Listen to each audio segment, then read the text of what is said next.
Good evening.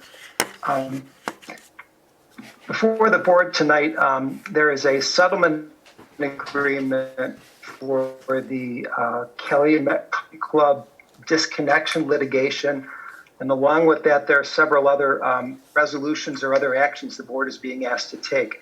But before we discuss those, I think it's important to provide some context about why this is in front of the board and what the ramifications are for this, and also the fact that it's a very tough decision and some very tough negotiations that had to go into this. So first of all, I would encourage anybody who's watching tonight or listening, if you have not already, please consult the village website. There is a lot more detail than we're going to be able to get into here tonight about how this came about, what village plans to do, what the different thought processes were in bringing this before the board and making these decisions on behalf of the Village of Homewood. So if you go to the Village of Homewood webpage, it's a big picture about the clubhouse from Calumet Country Club. If you click on that, there's a lot more detail than what we can go into tonight.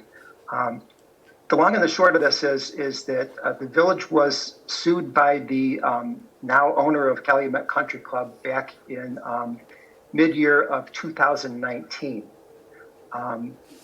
What's going on is the club owners were under property. They ultimately did sell the property. There's been a lot of back and forth over the last year and a half, going on 2 years, about what was going to happen to that property. The challenge that the village has is that just within a 5-mile radius of that, including Calumet, there are 8 golf courses, public and private. That's a challenge for any golf course in this day and age. And I believe that was one of the reasons that the property owners elected to sell. They were also far behind in their property taxes and a few other items. That left the village in a very tough spot. The development agreement or the term sheet that you have in front of you and the settlement agreement of home. Fortunately, this is none of that is in the time or place of our choosing. This was something that is landed in the village's lap, and we have to respond. The bottom line is there are no good choices here. Everybody would love to see it to remain green space. Everybody would love to see it remain a golf course. Everybody would love to preserve the trees. Everybody would love to avoid the trucks. And any other downsides to this particular development, we all know what they are. We all got a lot of questions over the last few days when this all finally gelled at the last minute. But the reality is there are no good options here. If you look at the map on the website, you'll see that this property is surrounded on 3 sides by the village of Hazel Crest. So it doesn't take a rocket scientist, and even a lawyer could figure out that if this property disconnects from the village of Homewood, that is where the developer would go. There's no other place for the developer to go. And in this particular situation, you might be wondering, what are the criteria, or how can somebody just go ahead and disconnect their property from the village?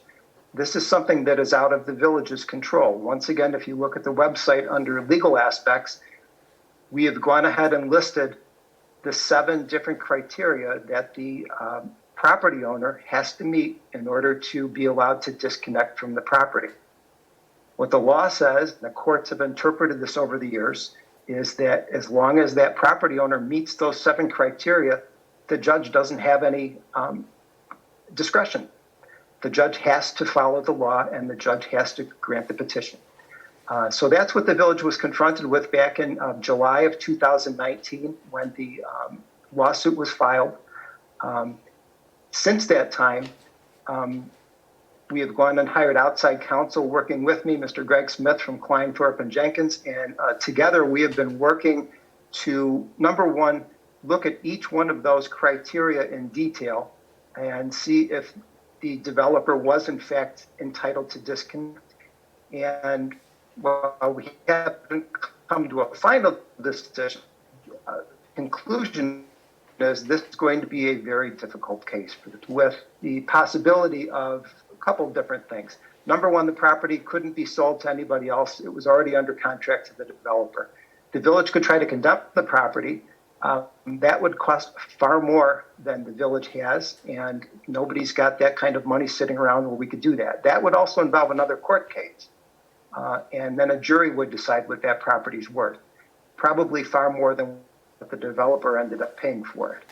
The third option was to, as I've said, when we had our public meeting back in 2019 in the fall, try to work out the best bad deal that we can.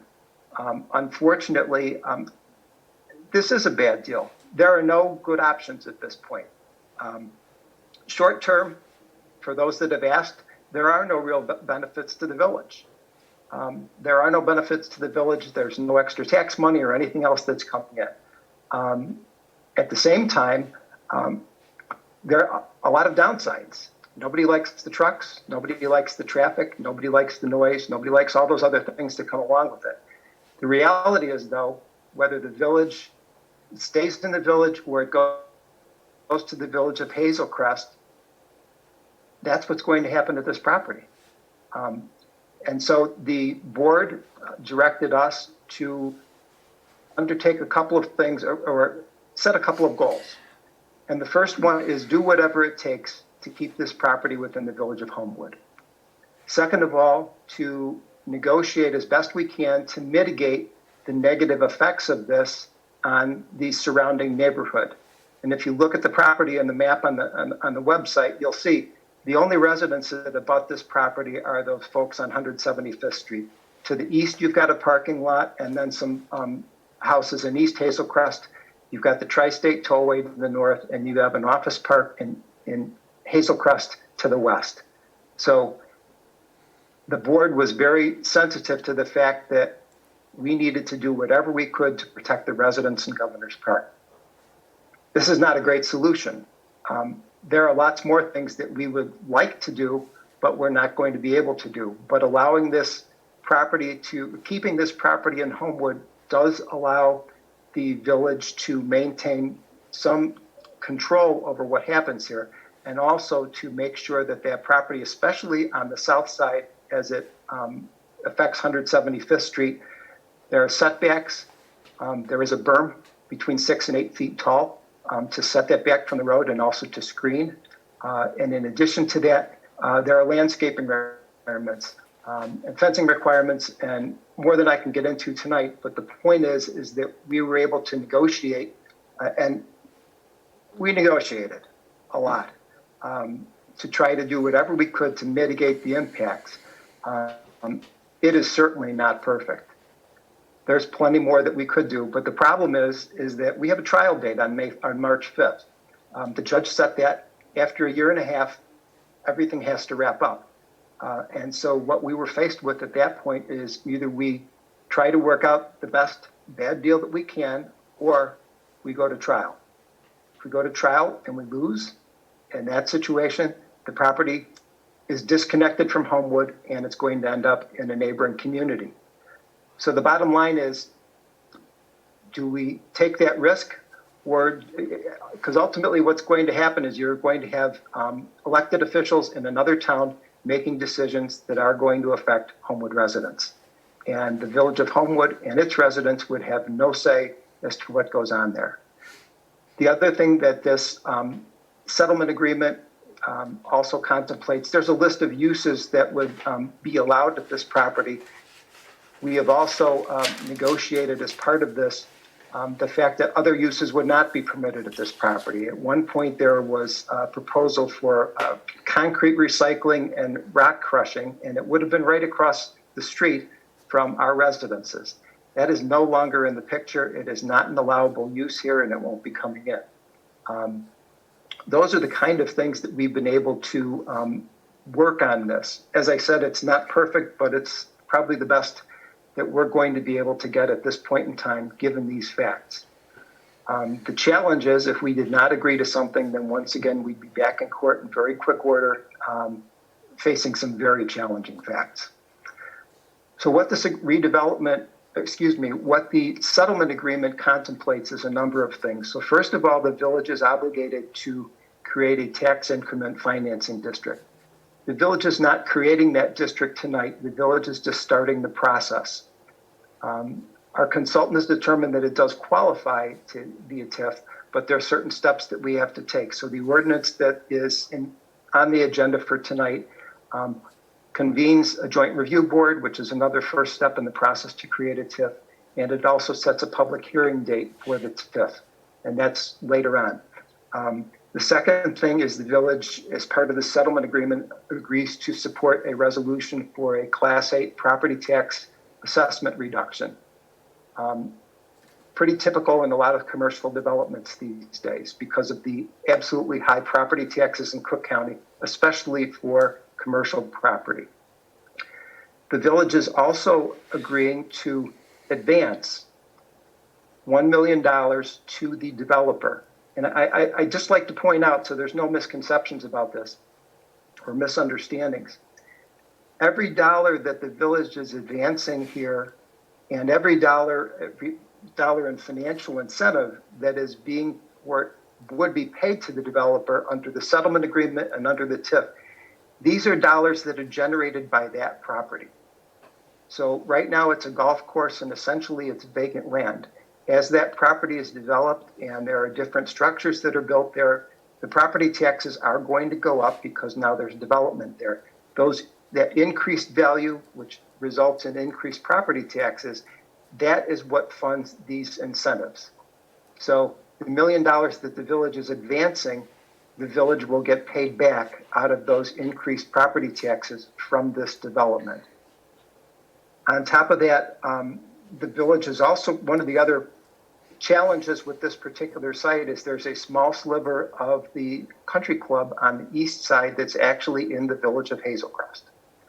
So it's critical that and the developer has told us that it's critical, but it just also makes sense.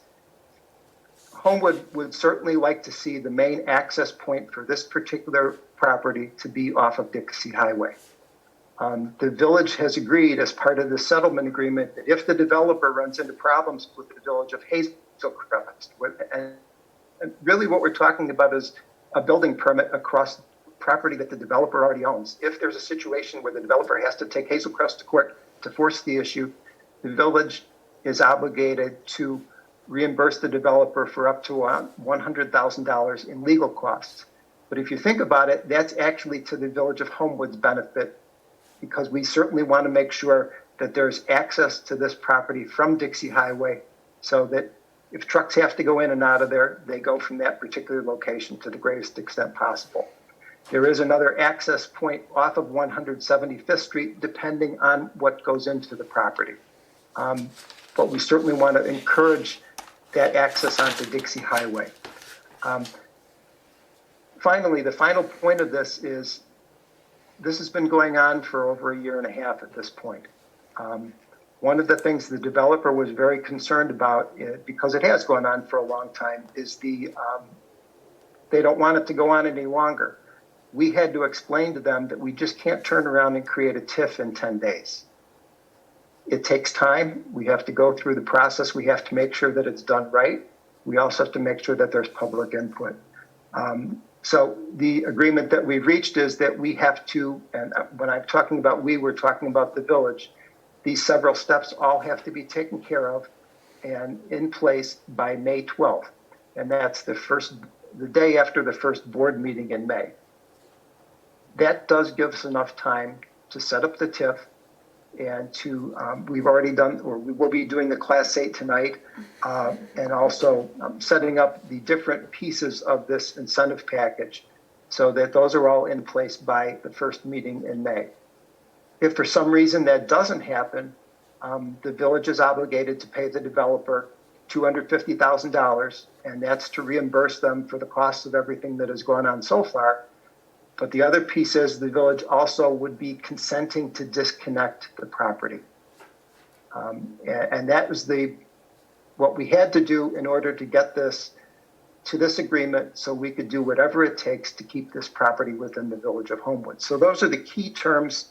As I said, they're laid out in a lot more detail on the website. And I'd encourage everybody to read that so you can see the full history of what's going on here. Okay, thank you, Mr. Cummings. Questions have been received by email about the proposed development. These questions have been organized by topic and will be answered in this manner by staff. The first one had to do with traffic and roadway concerns. Angela Maceras, if you would please address these. Thank you. In response to the questions and concerns regarding traffic and roadways, 175th Street and Dixie Highway are both state roads. The village does not have jurisdiction over these roads. They are maintained by the state. The village will be looking into measures that prevent trucks from using residential streets. The proposed site plans have been reviewed by village staff. Staff's input into the design, as well as measures to mitigate any potential adverse impacts, is reflected in the site plans. The current plans include entrances onto 175th Street and to Dixie Highway. The entrance on 175th Street is necessary at this time due to the uncertainty as to when Hazel Crest will grant access from Dixie Highway. The village will do its best to minimize the number of vehicles on 175th Street.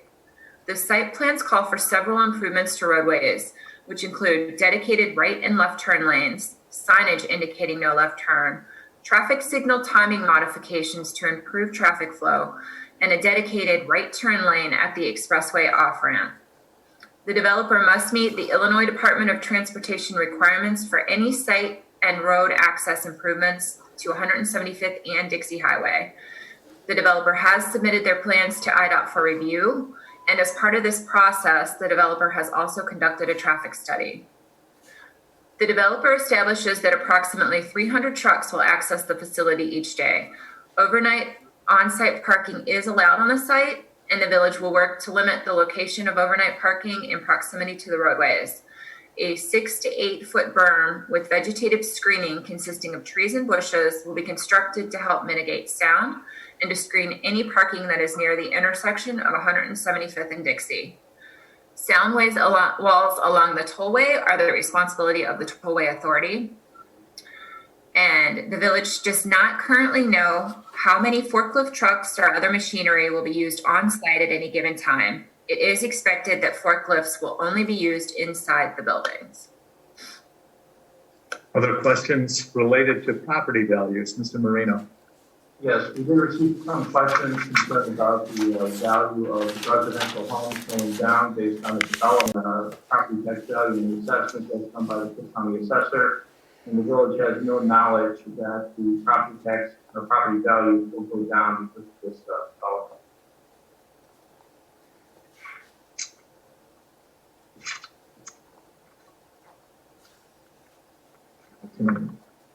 That's the only one for property value.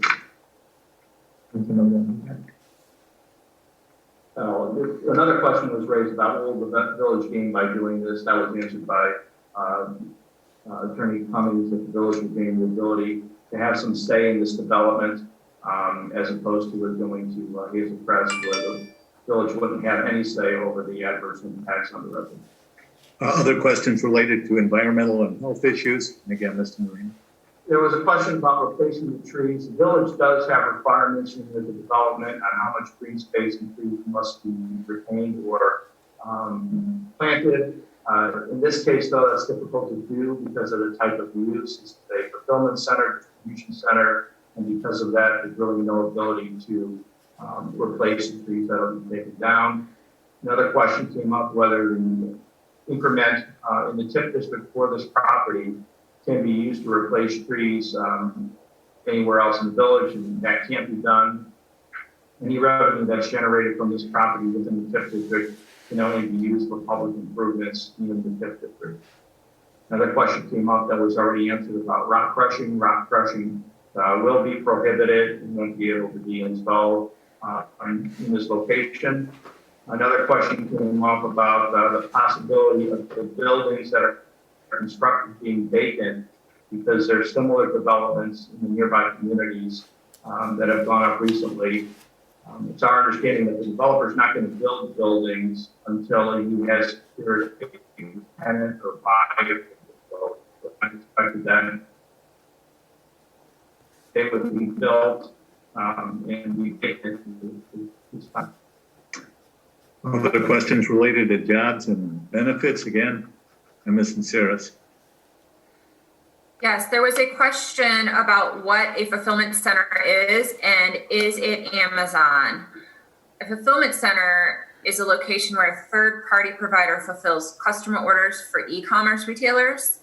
The fulfillment center exists to deliver online orders to customers in a timely fashion and to relieve e-commerce companies of managing this challenging process. The specific company that would occupy a fulfillment center, if it were to be built on this site, is not known at this time. There was another question regarding whether jobs would be created and whether or not the businesses would hire local residents. Jobs will be available, but there is no requirement that the new business. Questions, Mr. Cummings. The final point here, and I did mention it in the leadoff, is that every dollar that is being paid to the developer out of incentives is generated from this property. This is what you'd refer to as a pay-as-you-go type property. So what happens, or pay-as-you-go type development. So what that means is that as the property tax revenues are generated, that's what's used to fund the incentive to the developer. Other than the $1 million which we're advancing and will be paid back, every other dollar of this particular incentive agreement is generated from that property. And the fact is that if Homewood did not do this, Hazel Crest would do exactly the same thing. And so and the village has done these kind of incentive agreements for other properties within the village. Once again, this is a problem of where we're located. We're in southern Cook County, where our taxes are astronomically high compared to northwest Indiana or Will County. So these are the kind of things that we have to do in order to compete with those particular areas and do these kind of developments. I don't have anything else. All right. Board comments. Trustee Dawkins. It's really a solemn moment for me on the board. And the reason being that we have no good choices here. No matter what we decide tonight, there's going to be a distribution center in that location. Make no mistake about that. Whether we agree to the settlement or not, the distribution center is coming. And there's nothing we can do about that. And as a representative of the residents of this town, as a person who lives here and has lived here 22 years, and as a person who has friends and neighbors who I care about, some of them live in Governor's Park, I feel helpless because there's really nothing I can do to make this go away. You know, this isn't a Hallmark movie where this big bad developer comes to town and there's this meeting and all of a sudden the developer says, you know what, my bad, I'm going to go away. No, he's not going away. And the bottom line is this: as a board, we have to make the decision that's best for our residents. And it's easy to be here when we're making decisions that everybody likes, but it really stinks when we're making decisions that people are angry about. And I know that no one likes this. I don't like it. I was actually very militant against this development to the extent that I said, you know, let them go to Highland Park before they come here. But then I recognized that it's not going away, and there's three choices. We can consent to the disconnect, which means they're going to Hazel Crest and it's going to be a distribution center. It means that the residents of Governor's Park will not be protected in any way because the people in Hazel Crest don't have an obligation to them. It's only the board and the people who are elected in Homewood who have an obligation to those folks who are our neighbors in Governor's Park. We could fight the case in court, which we have done for the last year and a half. And our backs are against the wall on that because we have a court date. And, you know, I trust Mr. Cummings' representations and his legal opinion, along with our other counsel, Greg Smith, that, I mean, we're not going to win that. You know, it's a losing proposition, which is costing the village tens of thousands of dollars to end up in the same place with the distribution center. Or the third choice, we can settle the lawsuit and possibly provide some sort of cover for those residents. And it's not a great solution. You know, it stinks. I would probably say something else if I weren't at a village board meeting. But it's really the only choice that we have. And our obligation is to protect as best as we can the residents in Governor's Park. And I know that there's folks out here from Governor's Park who don't think that we're doing the best that we can, but we are doing the best that we can. I've read every single email. I'm sure the rest of my fellow board members have. I've read every comment on Facebook. At least with us settling this lawsuit, we have some control. President Hofield and myself went out when this development was first proposed. And this was when the lawsuit was first filed against us, to Elburn, Illinois, to look at the other end of what can happen if we don't proactively work with the developer and allow anything to come to that area. And we saw rock crushing. We heard sounds that there would be, I couldn't imagine how anyone could sleep through the sounds we heard. It smelled.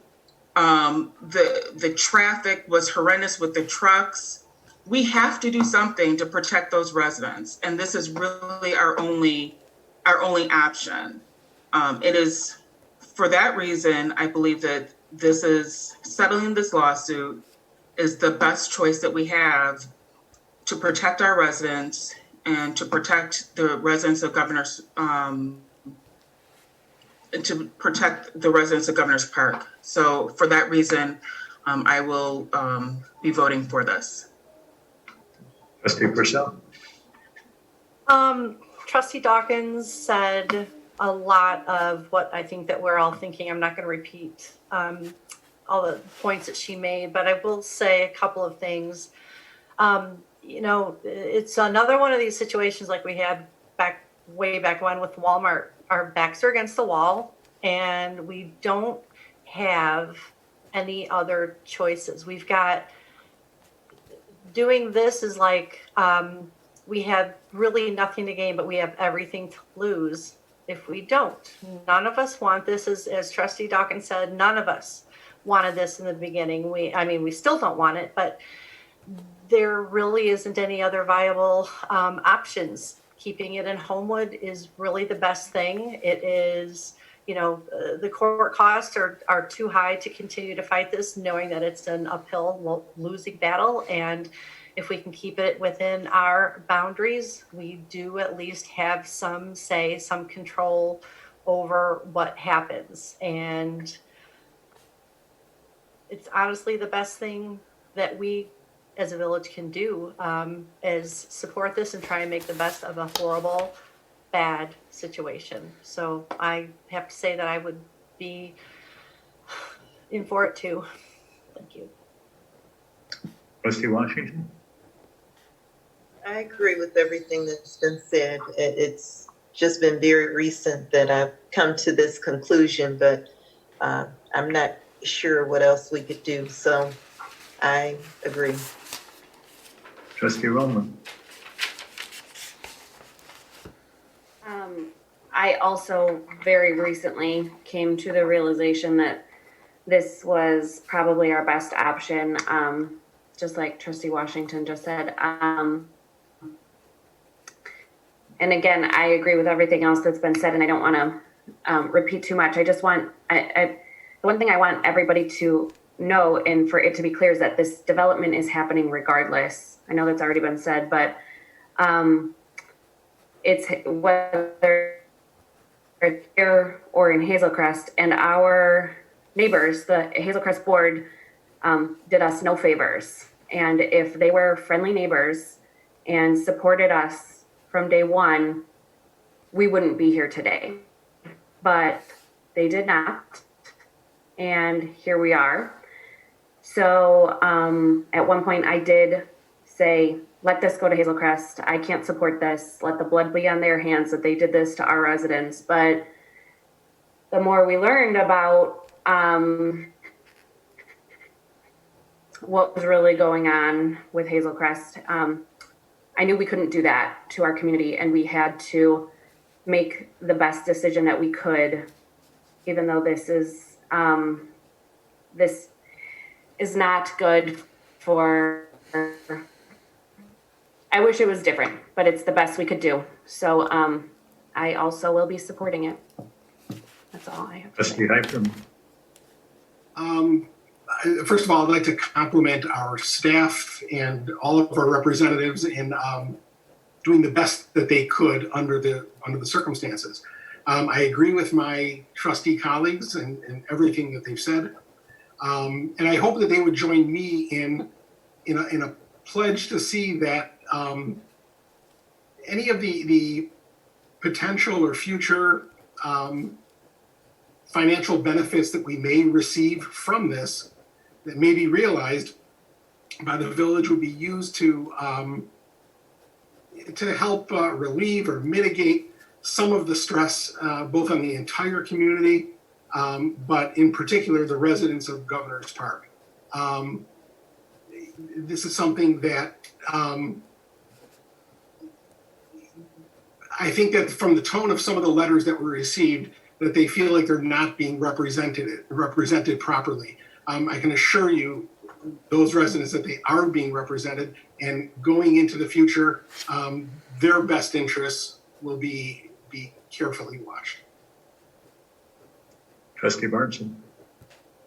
I've been a member, either working or serving on boards of local government for 46 years. And during that time, I've made an awful lot of very difficult decisions, but this ranks right up at the top 3 of those decisions that I've made.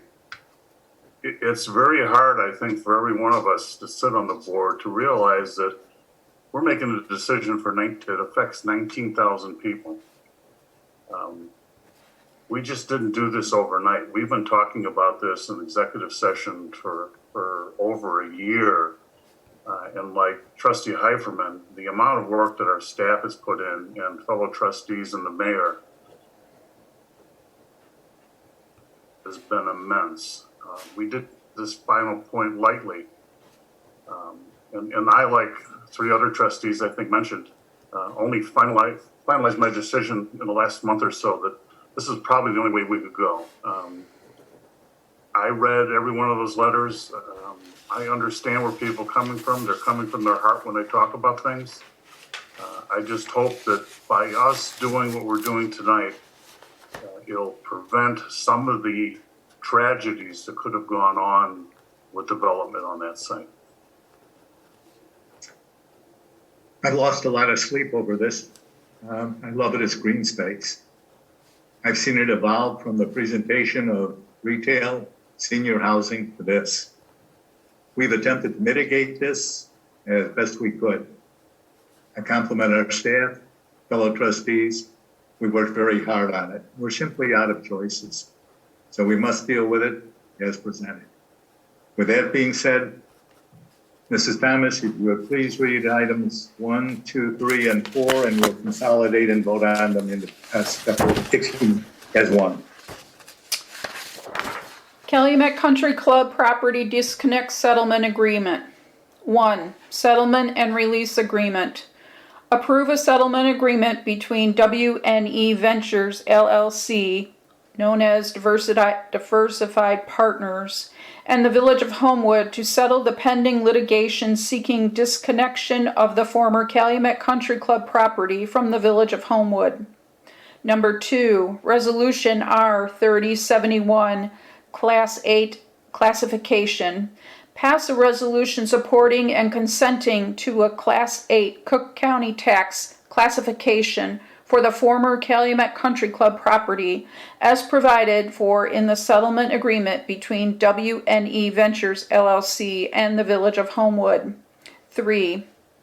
Budget Amendment. Approve a budget amendment of $500,000 to account number 0111255331700 CCC escrow, increasing the 2020-2021 budget from 0 to $500,000 to escrow funds as provided for in the settlement agreement between WE Ventures LLC and the Village of Homewood. 4. Resolution R 3072.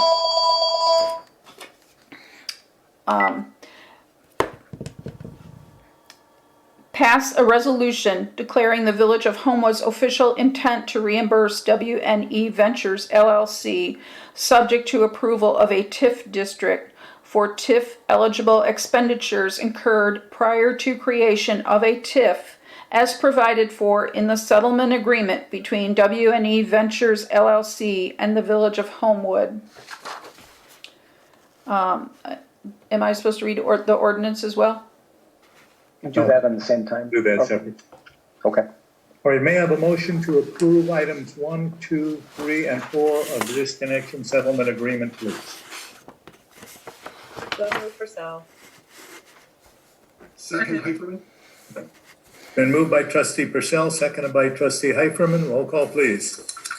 Trustee Dawkins. Aye. Trustee Purcell. Aye. Trustee Washington. Aye. Trustee Roman. Trustee Heiferman. Aye. Trustee Burnson. Aye. Motion is approved. Portion B, would you read that, please, Mrs. Yes. Thomas? Ordinance M 2161. Proposed creation Calumet Tax Increment Financing District. Pass an ordinance proposing creation of the Calumet Tax Increment Financing District, convening a joint review board, and calling a public hearing regarding the proposed creation of the Tax Increment Financing District, as proposed for in the settlement agreement between WNE Ventures LLC and the Village of Homewood. May I have a motion, please?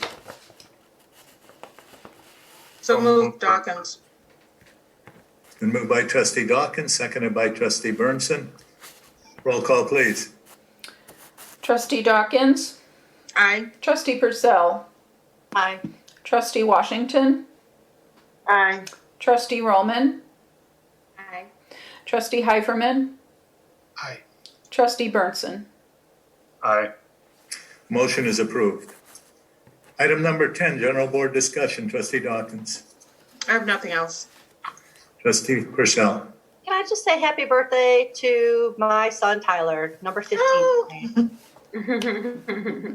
No, you can't say that. Thanks. Trustee Washington. Nothing for me. Trustee Roman. I have nothing. Trustee Heiferman. Continue to stay safe, everybody. Trustee Burnson. I have nothing to add. May I have a motion to adjourn, please? So move Purcell. Second, Roman. Been moved by trustee Purcell, seconded by trustee Roman. The meeting be adjourned. Roll call, please. Trustee Dawkins. Aye. Trustee Purcell. Aye. Trustee Washington. Aye. Trustee Roman. Aye. Trustee Heiferman. Aye. Trustee Burnson. Aye.